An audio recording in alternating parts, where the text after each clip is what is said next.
الذين يبخلون ويأمرون الناس بالبخل ويكتمون ما آتاهم الله من فضله وأعتدنا للكافرين عذابا مهينا۔ الذين يبخلون ويأمرون الناس بالبخل، جن میں یہ شیخی خوری ہوتی ہے، عقل ہوتی ہے، پھر وہ بخیل بھی ہوتے ہیں،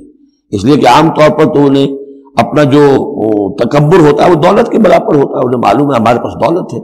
تو ظاہر بات ہے دولت اگر وہ خرچ کر دیں گے اور دولت جو ہے نہیں رہے گی تو عزت نہیں رہے گی۔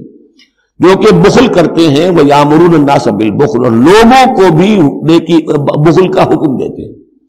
کیونکہ جب لوگ دیکھتے ہیں کہ یہ لوگ ذرا خرچے کے اندر کمی کرتے ہیں تو انہیں اندیشہ ہوتا ہے کہ یہ ہمیں ملامت کریں گے، تم بڑے بخیل ہو، تو اس سے پہلے ہی کیوں نہ کہو بابا یہ اس طرح نہ کیا کرو، تم خام کا پیسے اڑاتے ہو، کچھ نہ کچھ بچا کے رکھا کرو اور وقت پہ کام آئے گا، تو بجائے اس کے کہ آپ کو کوئی ڈیفنس لینا پڑے پہلے ہی آفنس لیجئے، تو یامرون الناس بالبخل، وہ لوگوں کو بھی بخلی کا مشورہ دیتے ہیں کہ عقل کے ناخن لو۔ وَيَكْتُمُونَ مَا آتَاهُمُ اللَّهُ مِنْ فَضْلِهِ، اور وہ چھپاتے ہیں اس کو جو اللہ نے انہیں اپنے فضل میں سے دیا ہے۔